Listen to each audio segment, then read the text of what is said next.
Y'all, let's step into some football talk. Mm-hmm. My boy Lamar, as well as other players, other teams have advanced to the second round of the playoffs. Bills beat the Indianapolis Colts. My Baltimore Ravens, they would handle business, avenged their last year debacle when they beat the Tennessee Titans, held Derrick Henry to under 50 yards rushing. One time flex for them. What else happened in the AFC? I know what else happened in the AFC. Rob, you want to tell them what happened in the AFC? Tell them what happened in the AFC, Mr. Steeler fan by Atlanta Falcon. I don't know. Listen, man, I couldn't believe my eyes, man. I was so distraught and shocked. Hold on, Rob. I got. You continue. Saying the best receiving core in the league. Listen, Big Ben. Huh? That's the truth. I said Big Ben threw for the playoff record for most yards. I mean, it had to be the receiving core that did it. He threw the ball 70 times. He threw the ball 70 times. Listen, man, at the end of the day, that's enough interceptions for 2 games. At the end of the day, Aaron Rodgers threw 4 interceptions all year. Yeah, I thought I was watching Baker last year on the Browns. I'm confused. Was I the only person on this show that chose the Steelers to win last week? I'm confused. You were not. I actually chose the Steelers to win as well. I said on the show, it was because Kevin Stefanski was out, and I didn't know if they could do it without their head coach. I also said on the show that Baker may be loose and not having all of the reins held on him. So I'm not gonna say that Baker won that game. I don't think Baker won that game, but Baker did. But what did we say on this show before about Baker Mayfield? With that type of talent on the offense, we don't need you to win every game. We need you not to lose them. And that's what Baker has not done this year. And that's the difference in the Browns not being in the playoffs and the Browns being 11-6 now. And, on to the next round to play the best team in the league, in my opinion. Baker didn't turn the ball over. He did, like John said, Big Ben looked more like Baker Mayfield than Baker Mayfield has in the past. And I think it's fair to say that Baker Mayfield hasn't been making those mistakes all year. He's definitely increased his ability. And his confidence is sky high right now. He's playing on another level. And I think the Browns definitely deserve that win. They deserve to win last game. Rob.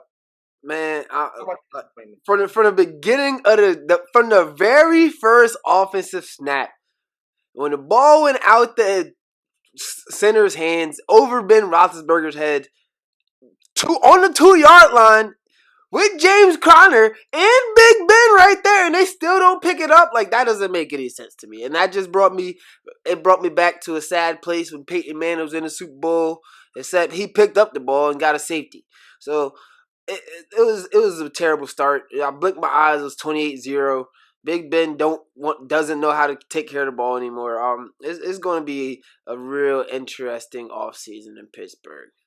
It's really funny you say that because, and not to harp on the things that you get right or wrong, but we make a lot of predictions on this show and we stand strong by predictions. But earlier this year, you said Tom Brady looked like he lost it a little bit. He didn't have what was what he needed to be the quarterback for such a dynamic team, because it's clear as day that Tampa Bay has a loaded roster. So I'm assuming that you saying Tampa they won't make the playoffs was leaning on the fact that they wouldn't have that chemistry, and Tom Brady just wasn't what he used to be, because he's won championships with less loaded rosters than what he has now. And it's funny that looking at this year now, hindsight being 2020, it seems like Big Ben should have been the person that we should have really been looking at. Granted, Big Ben hasn't. He's older. He doesn't. You don't expect him to be as mobile as he used to be, as elusive as he used to be. But throwing the ball every in 2.5 seconds, not really allowing things to develop. You tell me that that Pittsburgh has the strongest receiving core, and I'm not gonna lie to you. No disrespect to Deontay Johnson, he was on my fantasy team. He puts up numbers in the fantasy range, but to me, he reminds me of Steve Smith for the Giants, not Steve Smith for the Carolina Panthers, but Steve Smith for the Giants, a slot receiver that if you're only throwing, if he's only running away from linebackers for 2 seconds and he's getting the ball that way, of course he's going to be good. But I don't know if that's the Pittsburgh way of winning. And this is coming from a Ravens fan who watches at least 4 to 5 Pittsburgh games a season. And 1, no rushing game. 2, Big Ben is not what he used to be. Straight like that.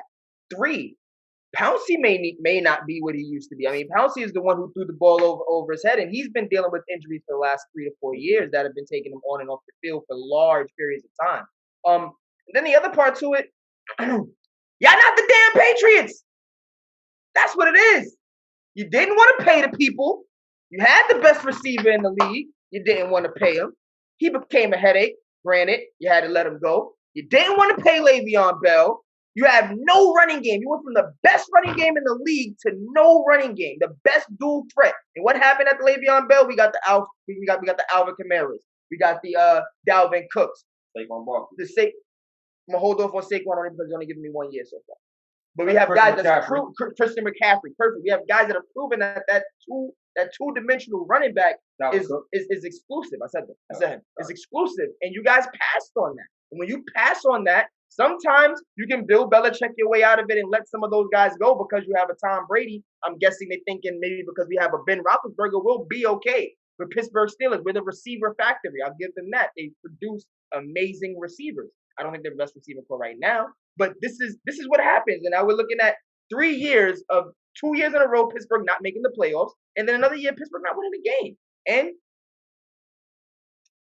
ooh, man, I love Mike Tomlin, but he sound like a Raven. You sound like a Pittsburgh hater right now. Oh, I'm saying that the chicken to come home to roost. No, you sound like a Pittsburgh hater. Le'Veon Bell ain't been good since like 2016. He ain't been good on the Jets, and he hasn't done anything on the Chiefs this year. So I'm not buying that they should have paid the man. No, they shouldn't have did that. And Antonio Brown is the biggest headache in the NFL, which is why he missed like a year and a half. So Ty, I hear you, but I'm not giving you they should have made the moves when Mike Tomlin got him 8-8 with Mason Rudolph as quarterback. And then they went start off season 11-0. Like, don't do that, Ty. Like, yes, season 11-0 ended the season 1-5. What you want? If you're a Pittsburgh Steelers fan, that is not it. That's not it. That is not it. We got to call a spade, and Pittsburgh goes as far as Ben Roethlisberger takes. That's what it comes to. We noticed that last year when they did have Big Ben. The year before that, Big Ben was healthy, and then he got hurt halfway through the season, and then he got healthy again at the end of the season, and by that time it was too late.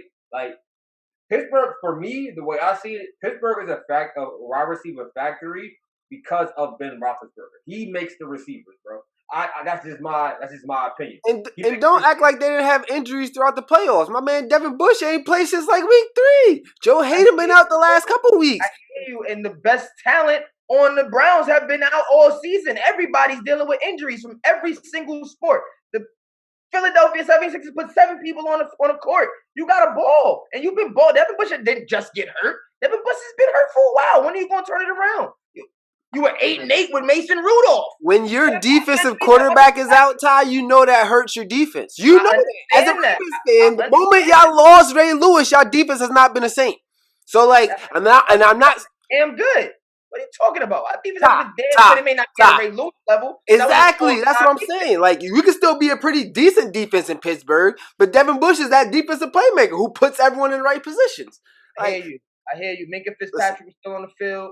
You still had other players on the field. And they still had a pretty darn good defense. From that defensive line. I didn't hear not a single thing from that defensive line all game. It's one of the most fair defensive lines. I didn't hear anything from TJ Watt all game. He's probably the defensive player of the year. There was no sacks in that game. I'm not trying to hear it, bro. I'm not trying to hear it. But we got to move on. We got 5 other games we got to talk about, plus what's happening coming up next week or this weekend. So let's move on real quick. Buffalo, the Colts. Any tidbits there? I told y'all it wasn't going to be a blowout. Told y'all it was going to be a close game. Mm-hmm. Colts ain't no pushovers. But the Colts are not a pushover, but like you just said, Rob, you hit the nail on the head. The Bills are better. They showed that. Mm-hmm. The one thing I will say is I do not like the strategy of running quarterback draws and quarterback sweeps with the to-be $100 million quarterback. I don't think that's a good idea. You don't like that? I don't like that. As Ravens fan. Yeah, not quarterback draws. No, I don't like that. You see Lamar running quarterback draws. You see option. You see Lamar getting to the outside. You don't see Lamar taking a ball with nobody in the backfield and running up the middle. These were the play calls. I see quarterback sweeps. Yeah, okay, I'll take the sweep. But let's be real. If Lamar Jackson is your Jamal Charles or your Chris Johnson, then Josh Allen is your Jerome Bettis, your Ron Dane. He's not out running people. He's running through people, and I don't want him running through people 5 and 6 times a game when he may get sacked 3 or 4 times a game. That's a lot. Josh Allen is a man, yo. I'm sorry. He is a man. He's a man's man. You're right. He reminds me of what Big Ben used to do back in the day. He be stiff arming linemen and stuff. Mm-hmm. I be loving it. I do too. I just don't like that recipe. You say Big Ben. I know Big Ben to be very injury prone. Lamar Jackson has been blessed to not have these injuries, and I hope it stays that way. But he also is you don't see him taking a lot of big hits. Now, I'm not going to say Josh Allen's taking big hits, but when it takes 3 or 4 300-pounders to bring you down, that's a lot of crunching and laying on ankles and legs and hands and finger parts, and you got to throw that rock, bro. Your legs is not your money maker. He has been throwing the rock, and I think that what I got out of this game is that the Buffalo Bills made the right decision signing Stephon Diggs. Oh yes. He is the guy that makes the offense go. Like outside of his connection with Josh Allen has really transformed that offense. And they're going to be tough to beat. It's going to be hard next week for the Ravens. It's going to be hard. Good, big question for y'all. We'll save it for another show, but I'm curious as to who y'all think was the biggest off-season acquisition now that the season is over. There's been some huge ones. I personally think Stephon Diggs is the biggest off-season acquisition, but we'll leave that for another time. Finally, in the AFC, you had the what game was that? One more game in the AFC. My Ravens dealt with Tennessee. Unfortunately, I was playing football, so I had to watch parts of that game on my phone. One of the parts that I did get to watch was Lamar's amazing, I think it was a 50-yard run. 50-yard run to the house. Like I said, I would compare Lamar to Jamal Charles and Chris Johnson. Once he gets out there, your fast people can't catch him.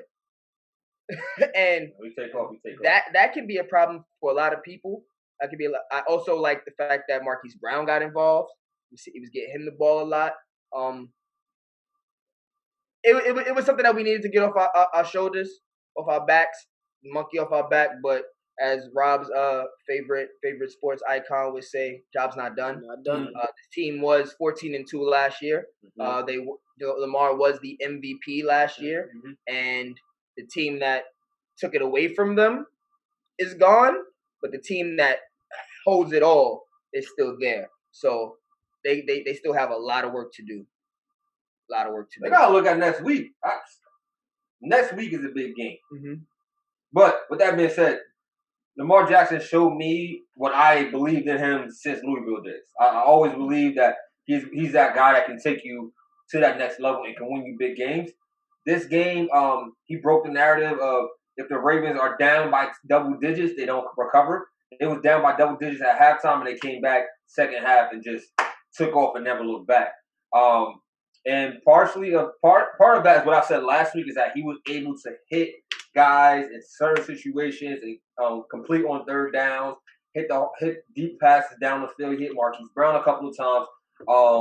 Willie Snead hit a couple of times, and then his just being that dual threat ultimately won over. Right? You can game plan for Lamar Jackson. And if you're that special of an athlete, bro, it don't make no difference. It don't matter, bro. It doesn't matter. Sometimes guys are just gifted, like Michael Vick was just gifted and you plan for him, and then he just take off and he's going to have one of those games. And he had one of those games, man. That was the difference between winning and losing this season as opposed to last season. Like he took what the defense gave him, and then when he had his opportunity, he made do with it. And I think that was the bigger difference. Completing throws, hitting guys when they're open, and then seizing the opportunity. And then playing Ravens football, bro. Like, they really played their game that whole game. They didn't get outside of it. And that's what won the game. So, big win. Shout out to Lamar Jackson. Shout out to J.K. Dobbins. Shout out to the Harbaughs and Baltimore. Y'all got a big game next week, man. I can't wait. Speaking of big game next week, Rob, who you got? Baltimore or Buffalo? Next week, I'm gonna go with Baltimore, man. I think I like the revenge tour. I want to call it. What I saw out of the Ravens last week was a team like kind of like what John said, like they were true to themselves. I heard I don't know who was calling the game, but they said something to the amount of like it may not be ugly, but they're gonna stick to. I mean, it may not be pretty, but they're gonna stick to what they do. They know that works, and sometimes it takes a 56-yard run by Lamar Jackson on a pass play, but he just that special where like that's what makes the Ravens that good. So I think that the combination of Marlon Humphreys will I don't want to say shut down Stephon Diggs, but I think it will neutralize him a little bit to keep the Ravens in the game, and I think that Lamar Jackson his special ability will take off and be the reason why they win that game. I'm gonna take the Ravens and take it in the post game. I really like the Buffalo Bills. I'm probably picking more the fan than as an analyst. Um, I think Buffalo has an advantage simply because they're at home and they have home fans, and Buffalo has one of the best fan bases in the NFL. Um, I'm hoping that we can win this game more conventionally than needing to lean on Lamar because I feel like we're gonna need another one of those if we do win this game, and we're gonna need him to be that special against the Chiefs. So maybe we'll need 3 in a row. Maybe he gets maybe he can throw for 3 touchdowns, get that running game going. Maybe they can run for 250 without him having to run for 100 plus of them. Because he's gonna need everything he got if they do get past Buffalo. Which leads us to our last AFC championship division round game. Kansas City. And hold on, I ain't get my take. I'm sorry, John. Everybody going with the Ravens. I'm going with Buffalo Mafia, man. Mm-hmm. I think that these teams are very similar. They have similar makeups. Both have great defenses. Both have great secondaries. One doesn't have the stronger running game, right? And that was shown last week against India. Hines and Jonathan Taylor ran all through that defense. However, the team that's clicking on all cylinders right now is the Buffalo Bills. They're riding high, bro. And they've been like that for a couple of months. Exactly. And they played against a lot of great defenses, and they had their battles where they struggled, but they always seem to score 24 plus.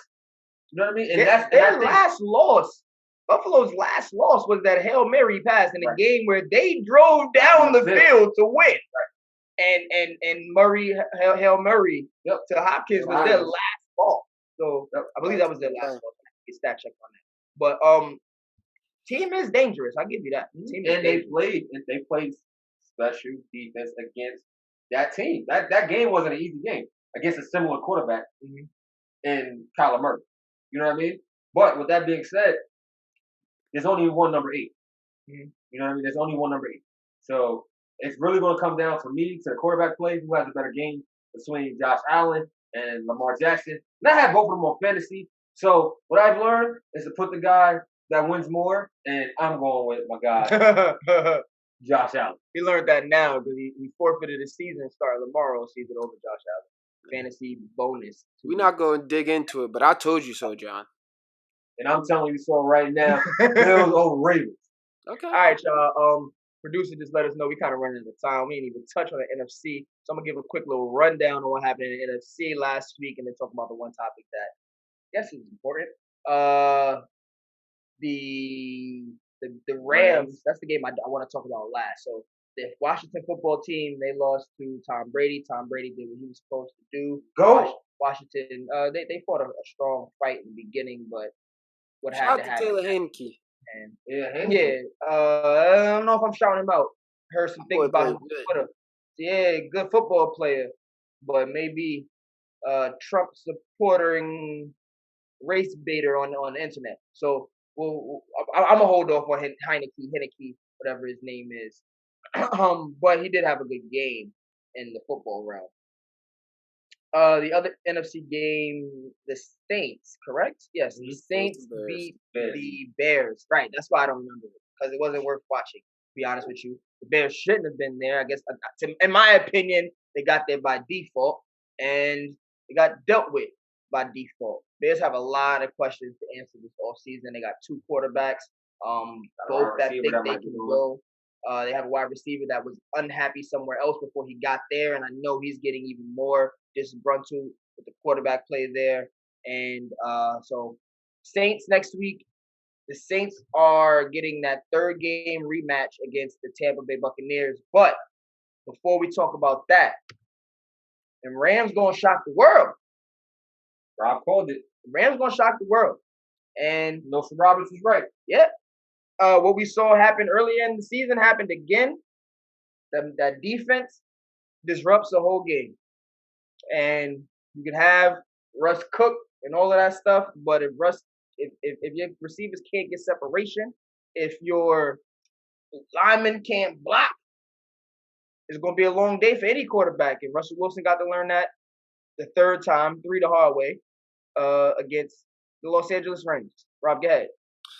Listen, I had a feeling, man. I don't know what else to tell you. The Rams, they play great defense. Like, when they went to the Super Bowl, it was their offense and with Aaron Donald. Now, it's Aaron Donald and their offense is trying to score points, man. That defense is ferocious, bro. Jalen Ramsey and the other boy Williams, they no jokes. It's funny because when I think about all the great defenses back in the past, I don't know if they ever had the cornerbacks that were this good. You think about Tampa Bay and Warren Sapp. They had Rondé Barber. But Rondé Barber wasn't A1. He wasn't like the top cornerback. No, not at all. Go on, look it up. Rondé Barber was a top. He was good. Quarterback. He was good, but he's not the top one. He's not the top one. He was the quarterback, Bruh, I watched Rondé Barber get cooked up too many times. Not to say that Jalen Ramsey ain't out, man. So are you trying to have a conversation that Rondé Barber is better than Jalen Ramsey? I'm saying that. Is he better than Jalen Ramsey? I'm saying that. Was he better than Charles Woodson? Was he better than Champ Bailey? Talk about that defense. Who'd you speak about first? It was Derrick Brooks and Warren Sapp. And who'd you speak about after that? John Lynch. You a damn lie. John Lynch, boy. John Lynch. You better look up the highlights. You better look up who John Lynch is. Logan McFarland. Crazy. Y'all crazy. Disrespect John Lynch. Nah, you crazy. As a quarterback in his career, at one point he was the best quarterback. You're a Giants fan. We're gonna let John, let me ask you an honest question. Mickey Barber played for the Giants. Let me ask you a question. John, honest question. Charles Woodson, Champ Bailey, Rondé Barber. What order? Charles Woodson. That's 1, 2, and 5. And Rondé. It ain't even exactly. So he wasn't the best quarterback in the league. Next. But he wasn't at one point the best quarterback. He was never the best quarterback. You gotta show me that. You gotta put that on a poll. Listen, man. At the end of the day, Instagram page. Yeah, Rob. At the end of the day, I'm so looking forward to this matchup this Sunday versus the Packers, man. I think that Jalen Ramsey's definitely going to be shadowing Devontae Adams. I think he's going to match him with the physicality. My question mark this week is how healthy will Aaron Donald be? If he's 70% or less, I don't know, but if he's probable come game time and he becomes a force, a difference maker where they got to double team him and now you get these other dudes off like what happened last week, I got the Rams again, dog. Now here's the thing with the Rams. I think with this game playing against Green Bay for me, I think Devontae Adams is definitely one of those highlight games when the game's circling it. Like Devontae Adams is, I don't even want to say flying under the radar. I don't know if you can fly under the radar, but 18 touchdowns, 1,300 yards in one season. But when we talk about best receivers, he's not the first name that we say. He's not the second name that we say. So we might have to change our list. This is an opportunity for him to make us consider changing our list. On the other end of things, I also think that Green Bay is a way better defense than Seattle. Way better defense. Not to say that Green Bay is the best defense in the league, but they got the pass rushers. They have the ability to stop teams from dropping 50, 40, 50 points on them, where you don't need Russ to cook. So Aaron Rodgers cannot have a discount double check game and still win this game because the Rams don't have a starting quarterback. We don't know what's happening there. Cam Akers had a really good game. Do we expect the same thing out of him again? So offensively, we're not looking at the Rams, and I think defensively the team got a little bit better. It's a pick 'em for me. I'm not gonna lie to you. But if I had to pick, I'm gonna take Aaron Rodgers. Aaron Rodgers needs this more. Yeah, I'm gonna take the Packers. That quarterback situation is gonna be more prevalent than it was last week. I do think Aaron Rodgers has the ability to pick defenses apart and score points on the board. I don't think that he's gonna have an 11 for 27 game like Russell Wilson did last week. I think that's far from where the Packers are as a team. And I think that you got to figure out who, like, even if Jared Goff is starting, he just came back from a thumb surgery 12 days ago. So how efficient will he be at quarterback? Do I think that Cam Akers is going to go for 100 and something yards again this game? I don't think so, and I don't think that with Jared Goff being out, hopefully the quarterback Warford, I think Warford, yep. He'll come back. But I'm not confident in him. I'm not sold on him. I'm not just sold on his decision making. So I got the Packers for all those reasons, and I think that their corners are pretty dang good too.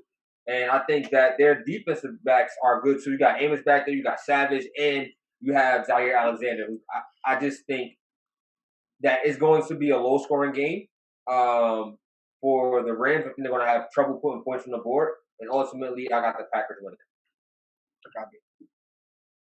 All right, y'all. Last matchup. We do not have a lot of time left. Our producer is yelling in our ears. So we're going to try to make this quick. Round 3. New Orleans has smoked Tampa Bay boots all season. Rob, you predicting the same thing again? I know it's been Team Tom hate this year. I'm definitely Team Tom hate, and that's not just this year. But I will say, if I'm being objective, it's extremely hard to beat a team 3 times this season. We saw that happen with the Browns last week against the Steelers. And Tom Brady hates me, so I think that he gonna try to get this Super Bowl this year. But I got the Bucks. I don't want to say it, but yeah. I'm gonna keep reiterating that I don't believe in the Saints because I don't. I don't know what it is about them. I think that if you get the right pass rush on Drew Brees, he's not as dynamic as he can be. I don't know if they can lean on Alvin Kamara all the time the way that they're gonna need to in this game. So taking Tampa Bay in somewhat of a shootout. And I'm gonna leave it at that. Yeah, Tampa Bay. I got Tampa Bay. I think that receiving core has finally figured out where they fall in their roles. They have a number 1 receiver playing slot. Where they find out in their roles. I think that, like, since Tom Brady had that conversation and Bruce Arians had that conversation, these receivers have seemed to me egoless. Egoless. I haven't seen the spat. I haven't seen anybody posting anything on Twitter or Facebook, bro. Looks like they're finally coming together. And I think number 12 does it again, man. It's hard to go against the GOAT, bro. It's hard to go against the GOAT. He y'all GOAT. He ain't my GOAT. He's legal. Y'all. We're gonna move on from football.